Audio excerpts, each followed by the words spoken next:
Welcome to the Elite Level Podcast. I'm your host, Alex Elaine, and this is the podcast where we explore how elite level performers think, act, and operate. As always, we've got an absolute superstar of a guest here today. Samuel, it's great to see you, my man. Pleasure to be here, man. Pleasure to be here, bro. Blessings on blessings. So, Samuel, for those out there who don't know who you are, in 2 minutes or less, can you tell us a little bit about yourself, your background, and some of your career highlights? Oh, wow. Okay, so Samuel Brooksworth, grew up in Southeast London, and lived in Manchester as well. Done sales most of my career, so since the age of 17, right away till now. But run a business called Remoteli. So Remoteli is a tech-led outsourcing organization where we hire staff members or graduates in Africa to work remotely for organizations around the world. So began at one member of staff just over a year ago, now at close to 70, working with 10 plus countries and working with over 100 organizations right now. So that in a nutshell that's me. I think we need to say that louder for the people at the back. To grow an organization at that pace is truly outstanding, but we'll definitely get into the weeds of that. But before we do it, you said loudly and proudly that you are a salesperson, right? You're a salesperson at your core. So I want to go back a little bit so we can understand a bit more about your background. Yeah. Tell us how you first got into sales in your first few years in a role like that. Yeah, so I began sales at quite a young age, and the reason I initially got into sales is because I just needed money, as most of us do. So it started with door-to-door sales, street fundraising, just the grassroots sales, I like to call it. And that taught me a massive amount of sales. And as you can imagine, the experiences you go through at that level where you're being abused on the streets, being spat at, being sworn at, it built a real resilience in me. And to be completely honest, I found that I really liked it. I liked having people come up to me and initially having this idea of I'm trying to sell them something or just a hard no, to swaying them into sponsoring charities or into purchasing the products and services that I was offering. And that just, I don't know, instilled a real love for sales in me, which just saw me progress within different organizations. So I've gone from car sales, insurance, I don't know, material handling solutions, from pallet trucks to forklift trucks, I don't know, media sales. So I've done quite a lot of sales in different industries. So yeah, I'd say I'm well-rounded. Wow. In sales, yeah. I often say that starting out your sales career in something that's high volume, high activity, where you've got to get used to rejection, in many cases is just the best way to start, because when you look at how challenging these careers can be over time, having that inbuilt resiliency and building your emotional intelligence, things of that nature early, can be a massive, massive step forward for you, especially later in your career. Curious to know how much of that you feel has been instrumental in how your career's panned out over the 10, 15 plus years that have followed. It's what shaped my career, shaped me as a person massively, because all the experiences I've had have just taught me how to mainly relate with people and understand people. I think what's enabled me to have such a, I would say, successful sales career has been my ability to understand people, which is what I've gained through all the different roles I've done and working with such different people. It does play a part that my upbringing has played a part in that, in the fact that I've grown up in so many different parts of the country. It's allowed me to grow up with different people from different backgrounds, cultures, understanding and seeing the way they see life has played a massive part in my sales career. But then playing or working in different sales organizations and different industries has then just massively opened my eyes in regards to how people see things, how people like things to be presented to them, how people like to be sold to. And yeah, it's played a huge part of my sales career.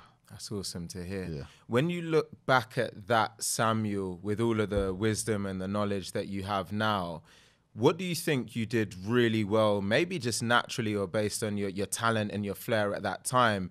But equally, if you were talking to that same person, what are the things where you think, actually, if I was starting my career again, I could have done these things better, I could have done these things differently to set me up for longer term sustainable success?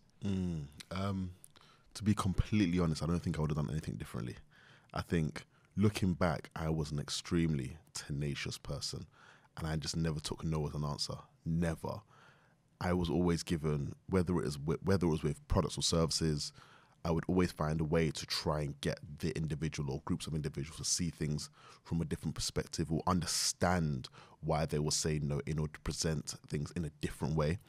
In regards to my career, if I was always told, no, I can't progress here or I can't do that, I'd always ensure that I got there and I did it. So I was just an extreme, looking back, I can't understand why I was so, maybe just the fact that I felt as though I needed to prove a point or prove people wrong. I was always told from a very young age, especially in high school. I grew up so I was born in Southeast London and moved to a small town called Bury when I was about 11, 12 years old.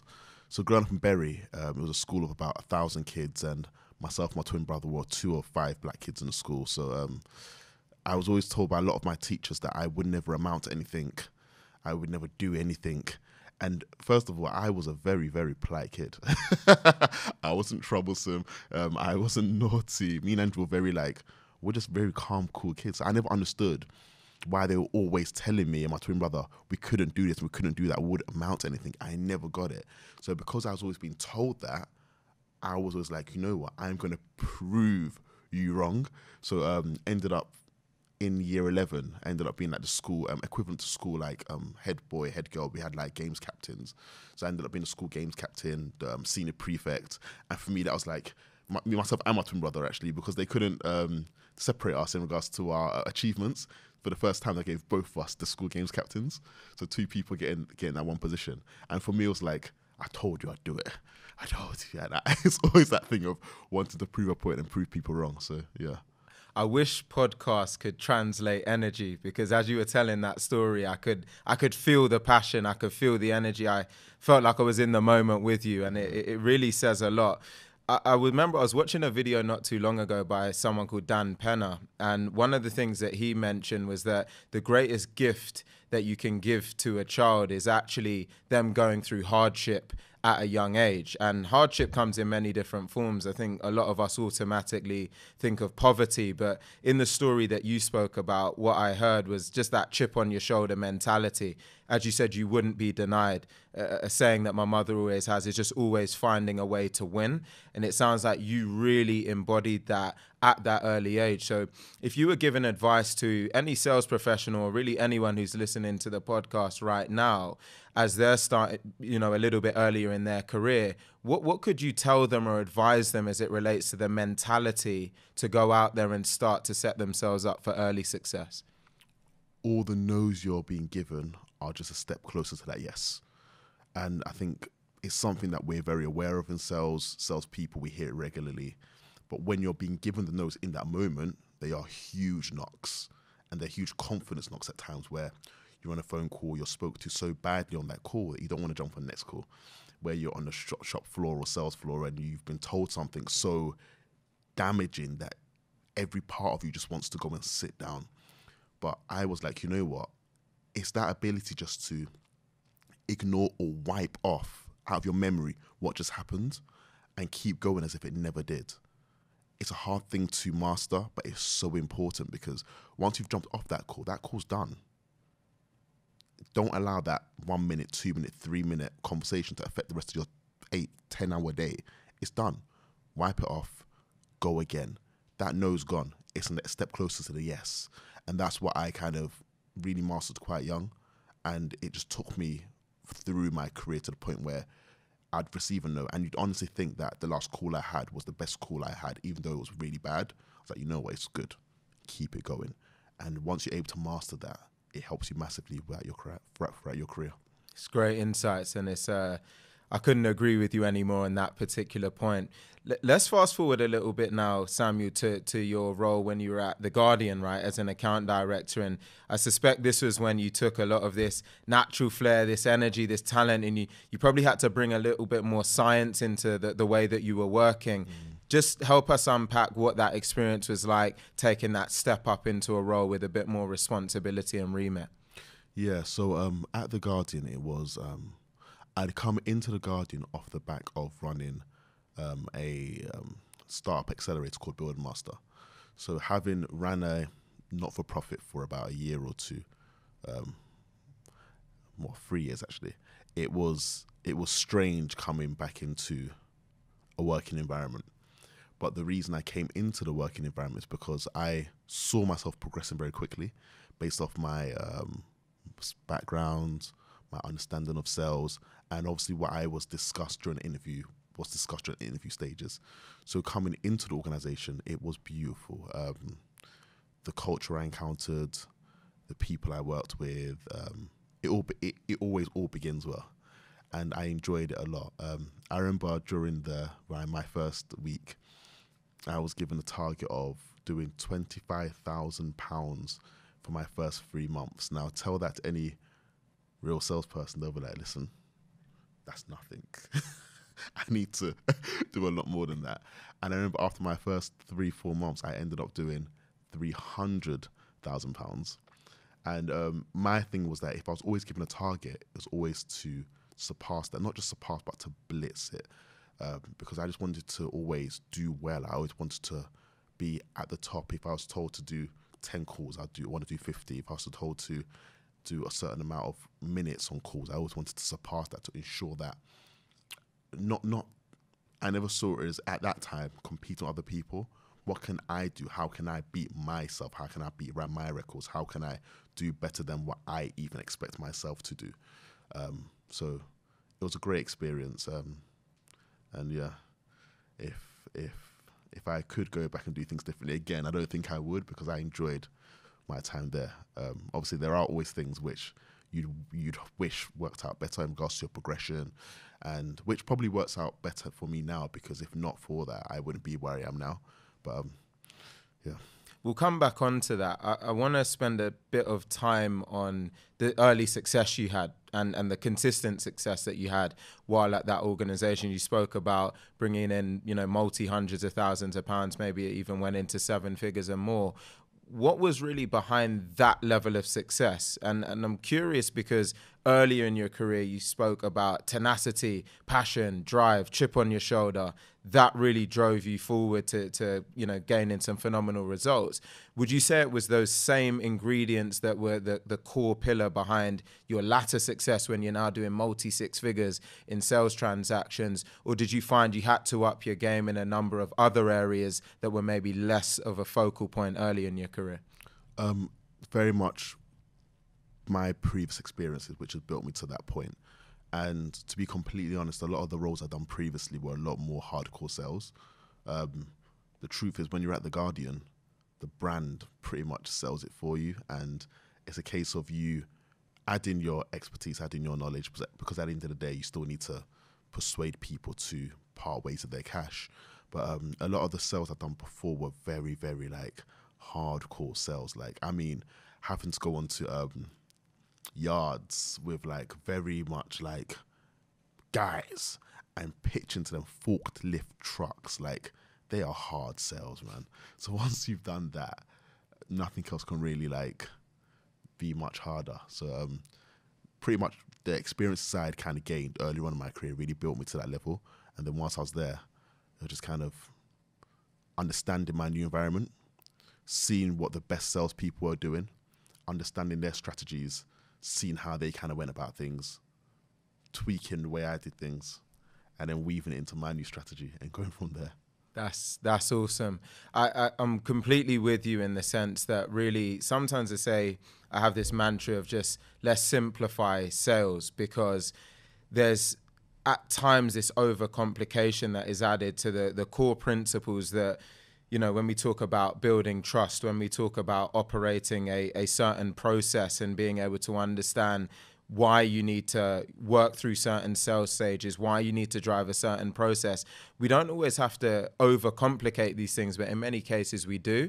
And what I love about really both of our stories is that they started in, high volume, high rejection type of environments, hardened environments in many cases, but that has remained for the entirety of our careers being a staple part of the success that we've had longer term. Yes, we've had to add, certain new bits to our game, which is natural, but it's important for anyone out there listening to this to retain that hunger, that true desire, because when you've got a will to win, you're unstoppable, right? If you've got a will to win, you'll run through walls and you'll just ultimately make it happen.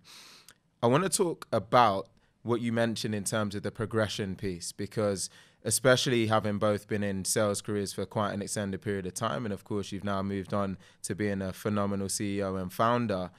Help us understand what some of your experiences were like when you were maybe knocking on the glass ceiling, as they talk about. Yeah. And I know how talented you are, right? I've seen and known you for a very long time, and I've seen you just have outstanding talent. What were your experiences like when you were trying to progress in the world of corporate? Just walk us through some of that. It's a strange discussion because growing up, I was always told you just need to work 10 times harder than everybody else. Work hard, you'll get what is owed to you. Keep going. All these things that black parents tend to tell their children. And I'll be honest, when I was very young, I was like, why do I need to work 10 times harder than everybody else? Why can't I just work as hard as everybody else? And I never really understood it up until I moved to Bury. Moving to Bury is the first time I realised I was black. Growing up in London, you don't really see it or know it because it's so multicultural. Everyone just treats everybody the same. You're just like a kid growing up. And then growing to Bury, I initially always used to wonder, why am I being treated differently to everybody else? Why am I being picked on? Why are the teachers always trying to tell me I can't do certain things when I clearly am more than a typical example? I was in my maths GCSEs back in the day. Obviously, I'm a bit older than how they do the current maths GCSEs marking system. There were sets, and I was really good at maths growing up. Always been very good at maths. And they put me in like the set below the top set so I couldn't achieve an A.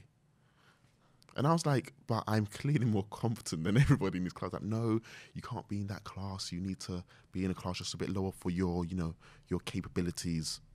I was like, why? Just put me in the top set so I can get an A star. And they wouldn't. They would not put me in that set. Lo and behold, I was capped at a B.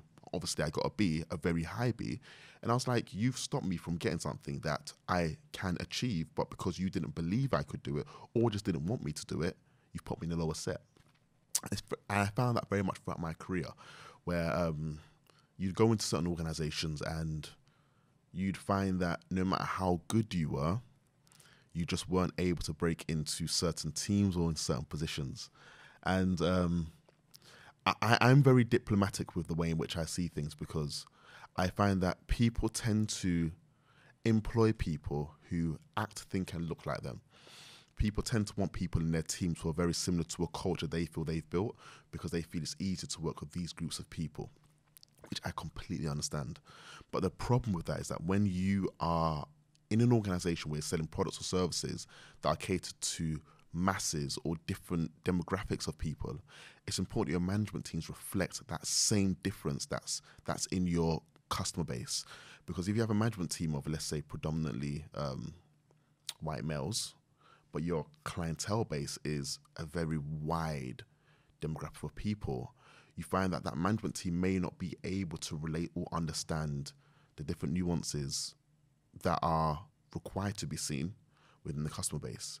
But when you have a more diverse team, you're then able to cater to the different needs of not just your customers, but then your staff members as well. And that's where a lot of organizations seem to miss the trick.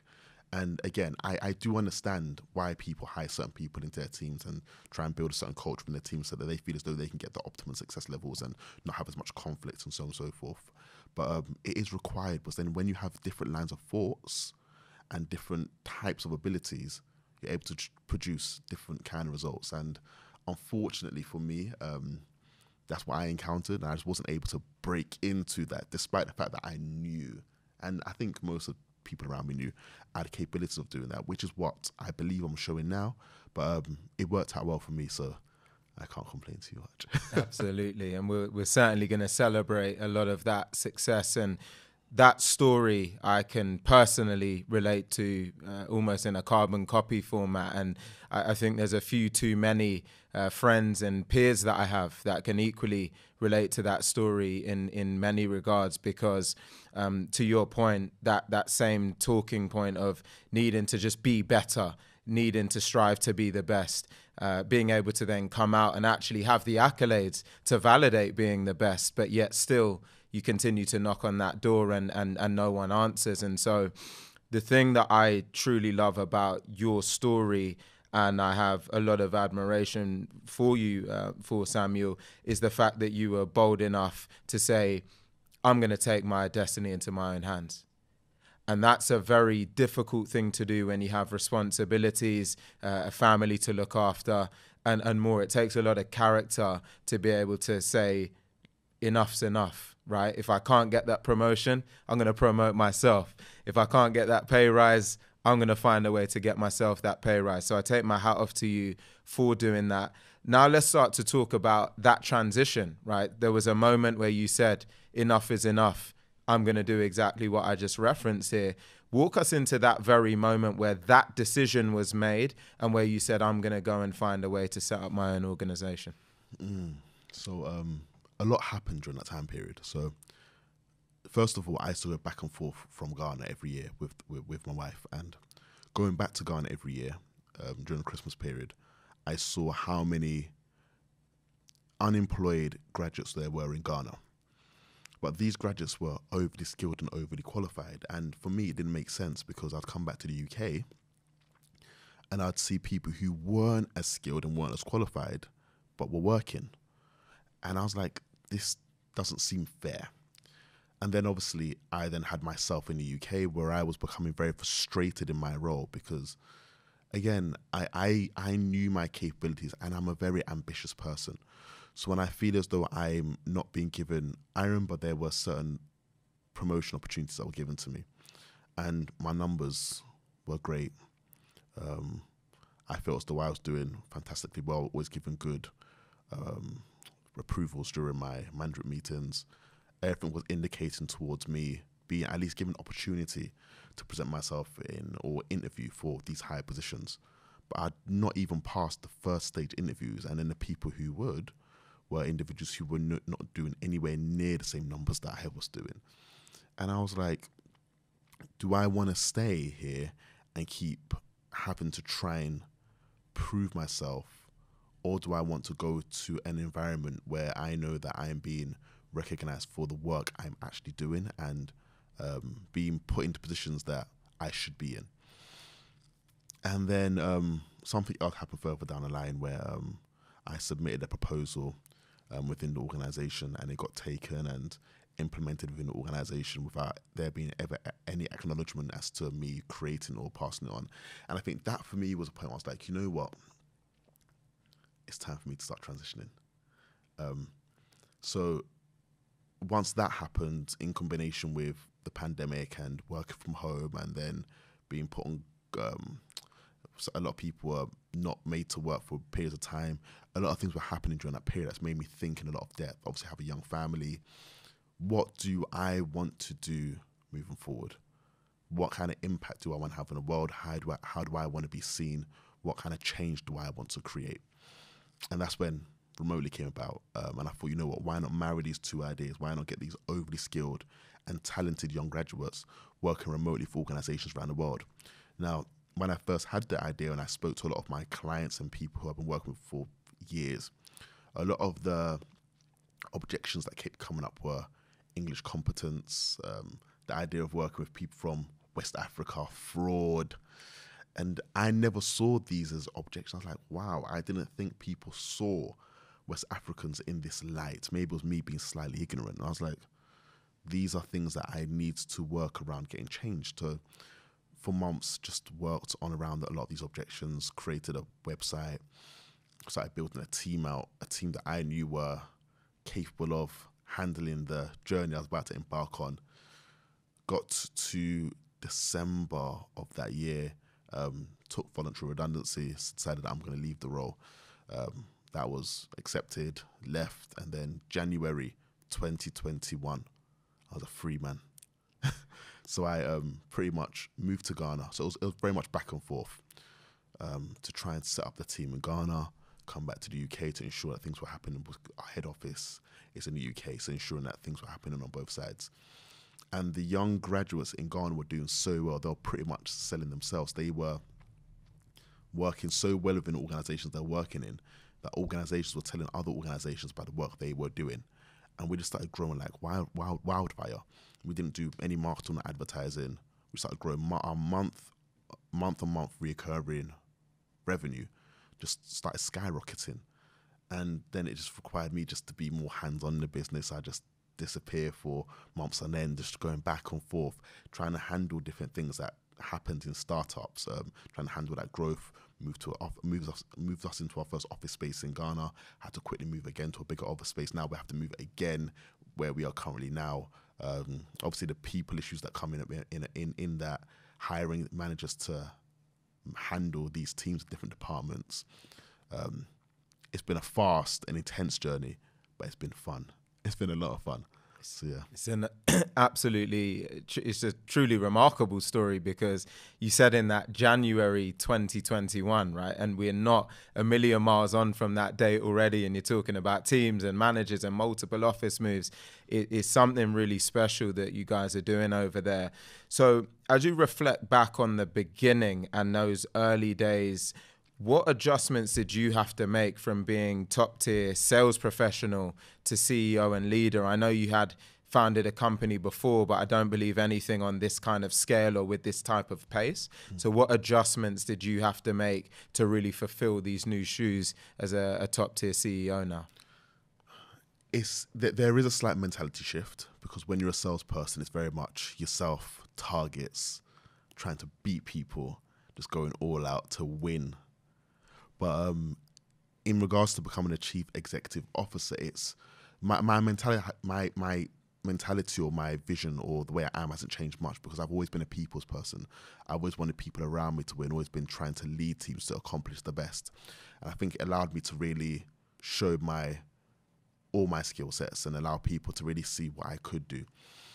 And building teams is the most important, the hardest part, because those initial hires are key to the success of the businesses.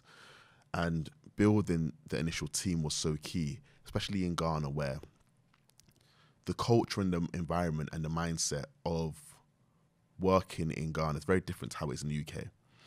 So the most important part for me was building a really good company culture. That was key. So over the last year, I've worked really hard on building a culture in Ghana.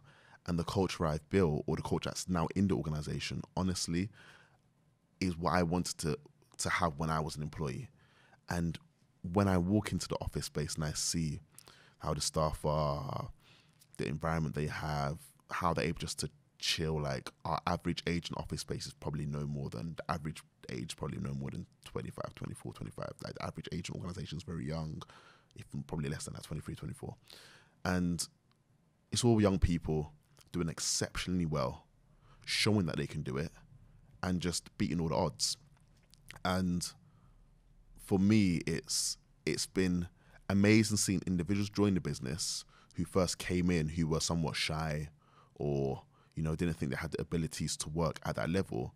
Now seeing them within 2,000 plus organizations, leading, managing teams, departments, it's just, I can't describe the impact we've seen in Ghana, but also with the organizations around the world, has been phenomenal. So it showed me that sales is very important, but sales for me is still the lifeblood of any business. I'm a very old school in regards to organizations of business, how they should run and how they grow. So sales is key, and hiring and a sales team and hiring and putting a sales strategy in place, I had to ensure that I had that same doggish mentality from back in the day. Hardcore, we need to hit these numbers, we need to do this, we need to do that. But in regards to the team, I didn't have to transition in regards to my empathy and how I work with people and how I handle people. So it just allowed me to show the other skill sets I have, but the other side of me still hasn't gone. I'm still as tenacious as ever. It's amazing. I love that mantra. Sales is always the lifeblood of business. I'm sure we can continue to campaign that for many, many years to come. Sami, one of the things that fascinates me about what you've been able to achieve is that most startups fail. And in many cases, they fail pretty quickly, right? A lot of them don't even get out of first gear. I remember even just starting this podcast, and I can't remember the exact statistic, but I was told that I believe most people stop within their 7th or 8th episode, and then there's another mass percentage that stop within 15. And I said, if I'm doing this, I'm doing this, right? Yeah. Again, it comes back to mentality. Why did Remoteli not fail, in your view? Because I wouldn't let it. Like, I wouldn't let it. There were months where we were close. And a lot of people don't see what happens behind the scenes. Co-founder conflicts, months where you're just scraping to pay staff, clients behind the scenes just being absolute nightmares and situations, staff members just being staff members at times, and a lot of people don't see things that happen behind the scenes, and they shouldn't. But then I just wouldn't let it fail, and I'd ensure that I worked.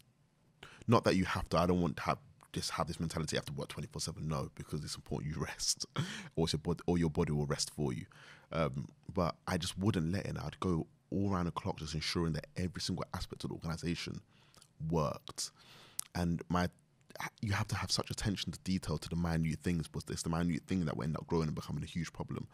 And just being able to see things and handle situations and handle and work with people, understand why people act in a certain way, understand why they've reacted the way they have to the situation, understand why they feel the way they feel, understand how to manage and handle that situation, seeing how people's insecurities come out in certain situations, seeing how to help people progress the way they want to progress, putting people in their place when need be, because then you can't have a culture where everyone feels as though they're the big boss. And it's just really understanding people, and that all came from sales. Because in sales, when you're working or talking to people, if you can fully understand somebody in a very short space of time, which top salespeople do, understand why they're saying no, why they're saying this, or understand what they need, and trying to create a narrative or an answer or a solution for their understanding, then you're able to get them to see things from your perspective, or get them to, or understand how to move them. And that all came into play when whilst running remotely, that understanding people and having empathy towards people. And that's what's allowed the organization to grow to the level it's grown to. Yes, you have to be very cutthroat at times as well. If people need to go, they need to go, to allow the business to grow. And not everyone will understand or like the decisions you make. And it's just a part of business. But I just wouldn't let the business fail. And because of the decisions I had to take, the way in which we've had to grow the business, some of the people who were there from the beginning are no longer with us now, and it's what's needed in order to let the organization get to where it needs to get to now. And if those individuals had stayed, or the decisions weren't taken that were taken at the time, we honestly wouldn't be where we are with the successes we have now. So, yeah. Blessings on blessings. How do you take things to the next level now, Sam? You've had astronomical growth in a pretty short period of time. You've spoken about having to let certain people go and make some tough decisions to make sure that you can continue to scale this organization. How do you take things to the next level? Next, we're actually in the middle of a seed round, as I was saying to you last time. So because of the numbers we're doing now, we have a lot of interest from investors and individuals who want to invest in the organization. And for me, it's not so much so just gaining or getting the money, because we've been a profitable business from month one. So now it's just a case of us getting the right level of investment involved in the business to scale it. And that's what's next. Once we're able to get the seed round we're looking to raise, and pump that millions into the business, we'll be gone. So that's the next step. That's where we can take to another level. And obviously then hires, getting the right people into the teams. Hires is such a key thing for me, because if you're able to get the right people into the organization, then your organization's only as good as the people you hire. And finding and getting those people on board and getting them to buy into your vision is so important. So once I'm able to do that, then I'm sure you'll see Remoteli going to another level, hopefully soon. And I can't wait to see that. It's a really interesting point when you've really doubled down on the importance of people. And we can't really underemphasize that, businesses are ultimately people. And, you hear a lot of stories about making one wrong hire and the broader impact that that has on the organization. And one of the big takeaways here that I'm hearing from you is just the importance of making sure that you bring on the right talent, people that buy into the vision and the mission, people that are really centered around that same uniform way of going out to market in a value-centric way. I think you've done a great job in making sure that that's been a staple part of the organization. When you start to look ahead and even think about your own drive and your own personal ambitions, especially compared to maybe what they were a few years prior, what's really driving you as an individual at this particular stage, Samuel, as you now start to look ahead? Impact. That's the main thing that drives me. If you don't have a why as to why you do things, you find yourself stopping quite early on because you encounter difficulties and you have no reason as to why to carry on. And my why, I don't know why, just one day I woke up with a massive passion to want to increase employment on the continent. And it's something that just burns within me every single day. When you look at the numbers on the continent, there are over 1 billion, 1.3 plus billion people on the continent on Africa. This is Africa's most educated generation.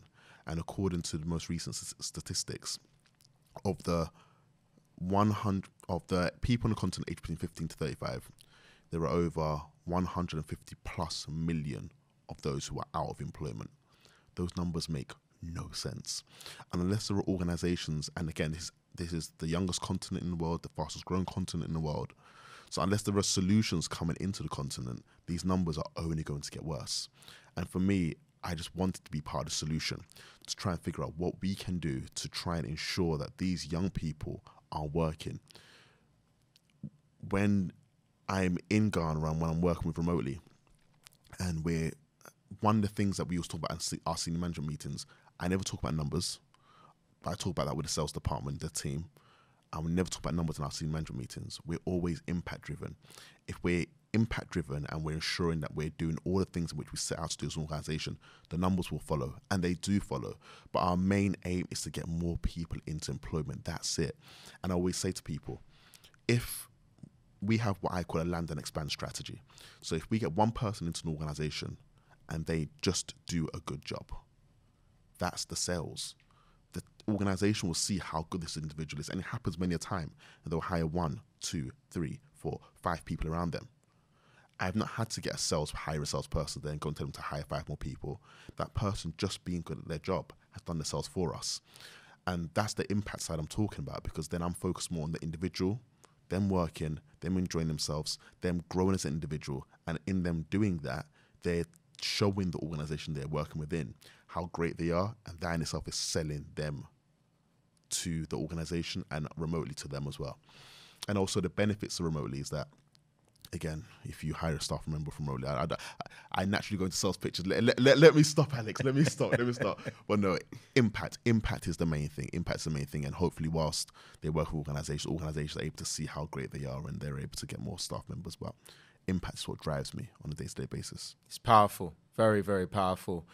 Too often we hear the same types of things, right, in terms of just business growth and numbers and metrics and things surrounding that. That word impact is powerful in many, many different ways. And as you talk about that, it really feeds on, in my mind, just that term legacy as well, right?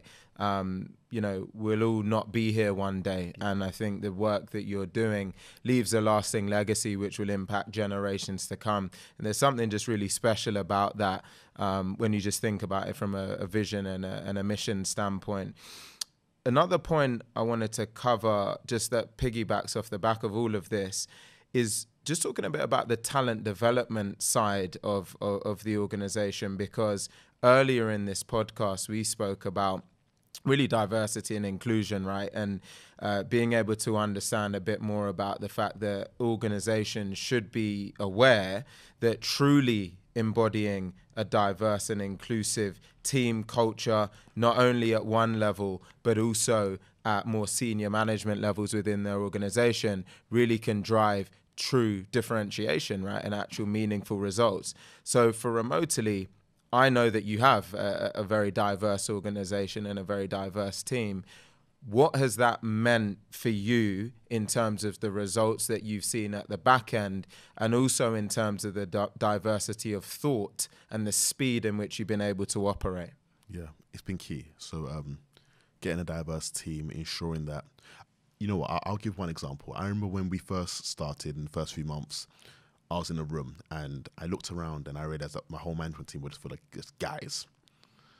And I was like, this needs to change. Like, we can't just be a group of guys in a room talking about the future of the business and how things should work, because it's not diverse enough. We don't understand the different things that are required. So I made a mission of mine to ensure that in the next 6 months, the team were at least 50-50, 50% women and 50% men. And lo and behold, over a year later, over 6 months later, that is exactly what's happened. Our management team is majority women now, and the business is majority women. And through that, we've seen the different lines of thought and the different solutions that are brought to situations we encounter have been amazing now, and we've seen growth in that. So diversity is key, but most importantly is the training session that goes into that, investing in our talent. What we do is that number one, we partner with top organizations and universities, across the continent, and mainly in Ghana, to ensure that we're getting top level talent. So we tap into the alumni networks to ensure that we're getting really good people.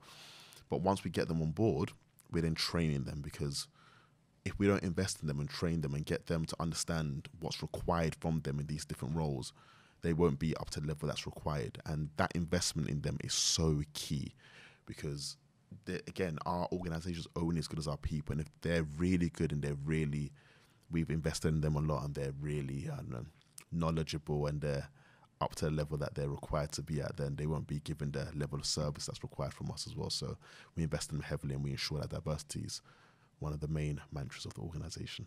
Living and breathing everything that you preached and had in your heart and had in your mind earlier in your career is truly phenomenal to see that. I just have a last couple of questions for you. When you look at the team that you have, especially the management team, sometimes one of the challenges for organizations is having that management team be an extension of you in many ways, in terms of the passion that they have, the way that they interact with the remainder of the team. What can you tell listeners who are out there, maybe early stage, building their own organizations, about how they can really make sure that their leadership team also continue to carry and campaign that message and really the values that are really core to your organization? So what I did very early on with Remoteli is that I created 8 core values in the organization, a vision and a mission statement. So not just I created them for the sake of creating them so that we're on the wall and everyone can see this is what we believe in. I'd hammer it in every single blessed day. I'd come into the office sometimes and I'd literally have my piece of paper and I'd be like, value number 3. And people are like, what is wrong with this guy? Value number 5, who can answer you? And I'd keep doing that until people would answer it straight away.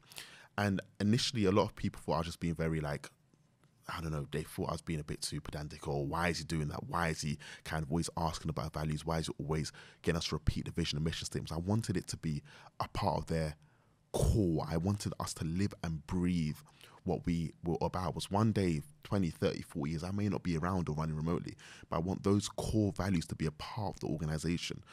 The fact that our first values being very proactive, another value is giving back, another value is caring, being honesty, integrity. I want these values to be core in the organization. So because I kept going over these values, it now becomes a part of the business. It becomes a part of our fabric. If anyone does anything outside of the values, but that's not what we stand for. Our vision, our mission hasn't changed. Our mission is to try and get 1 million young people into employment on the continent of Africa. Once you set that kind of a mission in your organization, no one's deviating from that. Everyone knows, you know what, we're at 70 now. We need to keep doing more. We need to keep doing. So no one will stay still. When we get to 2000, no one's going to be like, oh, we're okay now. No, because that's not the mission. The mission wasn't to get to 2000. The mission is to get to 1 million. Keep going.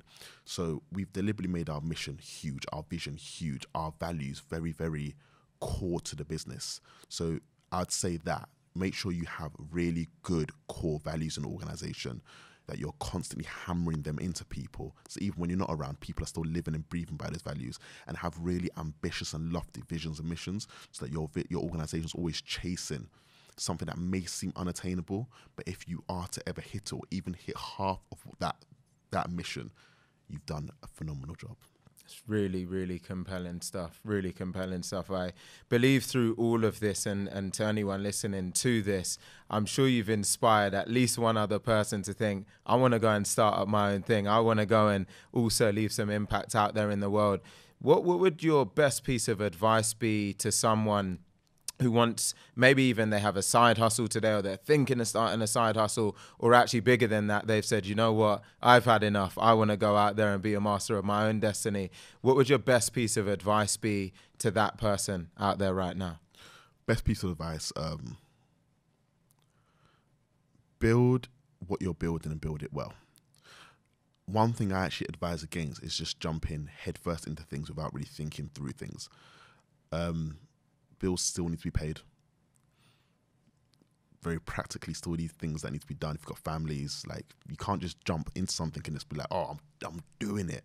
Be very strategic about how you go about things. And that's something a lot of people don't talk enough about. I've always been very strategic of how I built Remoteli, ensured that I've always had enough money to live off not being paid for 8 months. These are things you need to think about. Having enough money to make sure that mortgages are being paid, kids' school fees, everything's just sorted, because then that's not on your mind as you're trying to grow a business. Ensuring that you've done enough research into the organization you're looking to build. A lot of people say, I've got a great idea. Ideas are always amazing, but then are you able to execute the idea well? And that's where sales, again, I preach sales all the time. There are many organizations who have come up and in and around what we've built. And a lot of organizations I've helped build similar organizations to what I've built, because again, with the vision I have, a lot of people is like, why do you help other organizations that's similar to yours? With the vision we have, I can't employ 150 billion people on the continent. So if other organizations are being built like mine, it'll help them. It'll help get a lot more people into employment. But sales, you can have a great idea, but if no one's buying your products or services, so what sales strategies do you have in place? How do you intend to get your service and products in front of people? Really plan things through and structure things well.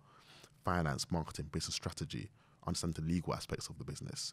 Look through things and plan things. Don't just one day, I'm quitting my job, I'm starting. No. Have you structured and planned things? Do you have enough money to ensure that you're going to be able to survive once you've kind of jumped into it? Once all these things are sorted, then start. So structure and plan well, and then go out and do it. Build and master, right? Absolutely phenomenal story. Sammy, I want to just say as we round off here that, you know, you've been both a true inspiration, not only to me, but I believe many other people out there. And it's a real honor to be able to share your story. I just want to say that I'm really proud of everything that you've achieved. You're a massive inspiration, as I say, not only to me, and the impact and legacy that you're leaving on this world is something that's just truly remarkable. And so I'm personally just so excited to see what you go on to achieve, and of course supporting you every step of the way. So thanks a lot for coming down. Thank you. To anyone that's either watching or listening on any of the podcasting platforms, if you gained even one piece of value from listening to this episode, please be sure to smash that like button, comment, share, and subscribe. And again, if you're listening on either Apple Podcasts or Spotify, a 5-star review would be greatly appreciated. Thanks so much for tuning in, and we'll see you on the next one.